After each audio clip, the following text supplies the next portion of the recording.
Ang on-the-spot na tugon at aksyon sa inyong mga sumbong at hinaing. Hashtag Palatawag. Isa pong OFW from Bahrain. Ayan. Idinudulog po ni Aling Maria po, sa isang OFW po sa Bahrain, ang sinapit po ng kanyang 14 years old na babaeng anak sa pangangalaga po ng kanilang ama sa Isabela, Cagayan. Kasal po sila at noong 2015, simula nang siya'y nakipaghiwalay dahil sa pananakit at pangingialam ng pamilya ni Mister, ilang beses nagreklamo sa barangay. Pero dahil kamag-anak ng lalaki ang taga-barangay, ay wala rin nangyayari. Kaya nagpasya siyang magtrabaho bilang OFW para sa kanilang mga anak dahil nagkaroon sila ng kasunduan na ang mister pa niya ang nagpapirma. Wala na silang pakialam sa isa't isa. Yan. Subalit nitong July lamang, nang hiramin naman ang custody ng mga bata para makapiling ng side nila, ay nanlumo po si Maria sa sumbong ng mga anak na tinangka siyang gahasain ng ama. Noong June po ito, 2023. Buti na lamang umano ay naawat at sumaklolo ang mga kapatid niya at nakaligtas po ang anak sa kapahamakan. Ayan. Ngayon po ay ayaw nang bumalik ng mga bata sa poder ng tatay nila dahil sa trauma nila maging sa pananakit ng ama sa mga anak. Okay. Gusto ni Maria na magkaso po. Ang problema ay tinatakot siya o binablackmail ni Mister na kakasuhan din dahil nagkaanak si Maria sa ibang lalaki noong 2020 naman.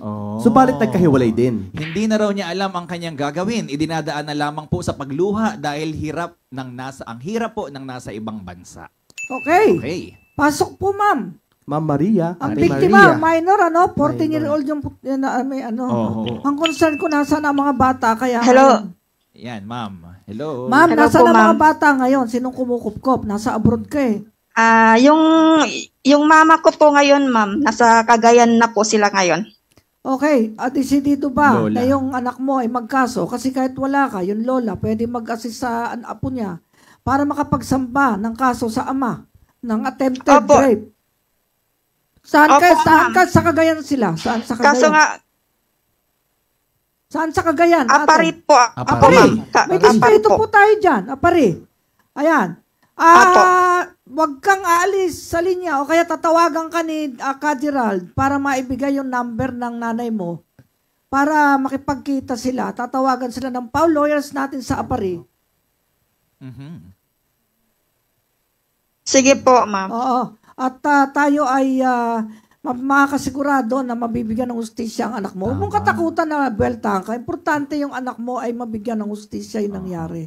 Mag-execute siya ng affidavit complaint assisted by the lola ng nanay mo doon sa PAW at ipapile yan sa piskalya. Okay? Sa Cagayan din ba nangyari yan? Saan? Saan po nangyari? Saan nangyari yung pagtatangkang paghahasa?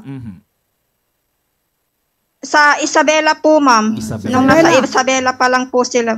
Ay di, Opo. madali naman dalhin sa Isabela yon. Kahit dalhin ng Paul lawyer, doon manumpa yung bata sa Apari, dadalhin yung judicial complaint, affidavit complaint doon sa Isabela kung saan naganap. Jurisdictional kasi ang lugar Crime. kung saan naganap ang criminal case. Okay? Kung matakot, kasi kung totoo yan. Opo po. Kasi, ma'am, may tanong ko lang po, kung may May ano? Yung anak mo? kasi po may nagsasabi po kasi may nagsasabi po kasi sa amin na hindi daw po siya attempted rape kasi po hindi naman daw po siya nagalaw.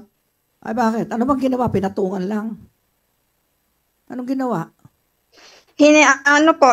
Dinuraan po yung bunganga ng bata tapos hinalik-halikan po. Pwedeng acts of lasciviousness yun. Lasciviousness. Depende sa ano ha? Pwedeng ano yun ha? Okay. Pwedeng child abuse. Malalaman. Malalaman ng Facts. Paul lawyer, depende sa ikukwento ng bata. Huwag mo nang palawigin. Baka tayo ay ma-SPG o R13, ha? Okay, may Okay tayo po. dito. Salamat po. Sige, kukunin ang number kung sino yung number ng lola para magawan sila. Ng judicial affidavit sa Apari, then isasampa ng Paul lawyers. Isang region lang naman yan, sa Isabela. Okay? Sige ate, ha? Gerald, bahala ka na. Okay? Ayan. Sige po. Talagang, Thank you po, alam Ate nyo, Maria. ang Kawawa pinakakinainisan yung kong bata. krimen ay rape at saka pagmumulesa sa bata. Talagang, ano yan. Although may isang case ako nahawakan ng rape, sa piskalya, pinadismiss ko. Kasi consented naman talaga. Mag-boyfriend sila. Magjowa. Lumalaman niya ikakasal sa iba, kinasuhan niya ng rape. Naipanalo ko yon sa piskalya kasi nanapan ko ng mga ebidensya na consensual. Eh, ang mga letter ng babae, siya pa nag-aaya eh.